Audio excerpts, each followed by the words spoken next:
Atlanta Falcons finally broke a 5-game losing streak.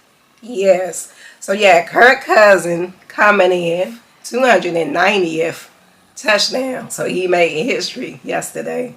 I'm Sports Chick, y'all. Please do subscribe, drop your comments. I'm glad we beat our rivalry. Okay. I know a lot of people say we garbage. They can try to rebound from their losses and be able to get a wild card. Hey, the sky's the limit. So we beat States. It was 24-10. And our record now is 4-7. So we're below 500, of course. And you had Kirk Cousins. He passed for 200 yards. He had 2 touchdowns and 1 interception. I believe he looked pretty good. Kirk Cousins looked like he's well rested, you know, making real big money. And he looked like he's ready to go. He said he feels like it's a lot of pressure on him. And then, yeah, Michael Penix, which, you know, we all know he's going to be out for a while due to an ACL. So he might not be back probably until next season or longer. It's not like their career is over. I know a lot of people, they bounce back from ACLs. And one quarterback I'm thinking about would be Aaron Rodgers. He had ACL. And, you know, he came back. So, you know, he doing pretty good. You know, he's on Pittsburgh. But yeah, Tyler Algier had 44 yards. You have Bijan Robinson had 70 yards, looking good all the time. Bijan Robinson is just one of those caliber running backs who know how to get the job done. Kirk Cousins, what I like what he did different from Michael Penix. It looks like he went to the air. He wasn't afraid to go deep in the air. And when he passed that nice pass to Darnel Moody, when he threw that big old long hair Mary to Darnel Moody, I said, yeah, that's exactly what we need, baby. And you know, you really cannot play scared. You know, you can't be scared if you're trying to win. You cannot be scared. You know, you got to put it out there, baby. You know, and Zach Robinson, he really relied on the tight ends. He really wanted to get the running game popping. And I like the changes that he did. I really did. I like the way he made changes to that. And then, you know, Mooney, he been out. You know, Mooney is coming back from an injury as well. So he only had 110 yards in the last 4 games. So I know he's very excited by having that 49-yard touchdown, baby. So, you know, it's really going to ignite the fire in our Falcons. And we dominated the first half. The second half, our defense stepped it up. They looked good. You had a noticeable, you had defense players such as, you had James Pierce Jr. He got a sack in his 3rd straight game. And that's what I'm talking about. We need the young butts to step it up.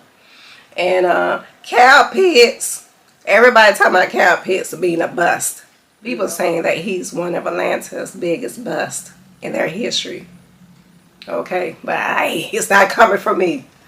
He will be a free agent at the end of the year.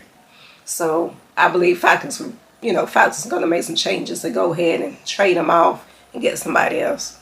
But yeah, we look pretty good in the red zone. We were able to move the ball pretty well, the running game. The tight ends look pretty good. I like to see Kirk Cousins going to different players, you know, due to Drake London being injured. Penix kept throwing the ball to Drake London. And everybody, you know, they picked up on that. And we looked like we were actually one-dimensional. Right. So you have tight end David Seals. He had a touchdown. That was a real nice touchdown to really get everything popping. He had 16 yards. Darnel Moody had 74. Cal Pitts had 25.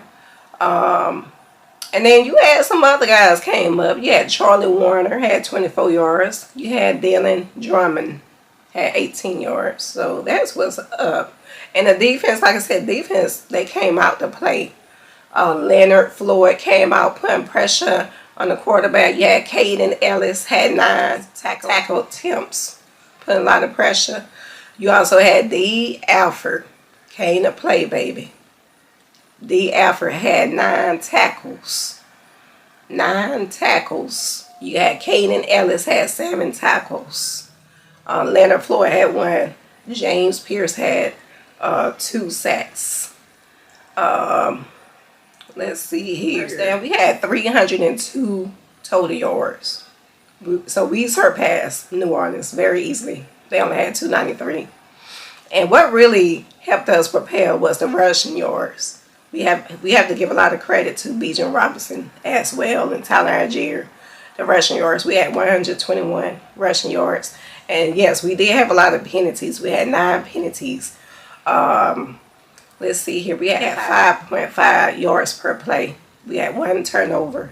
And Saints had 2 turnovers. So in order for us to go to the wild card, we're going to have to finish strong. We have to play New York Jets next Sunday at 1. And I believe we can beat the Jets. You know, they've been struggling, such as us. But they really been struggling real bad. Just got beat by Baltimore.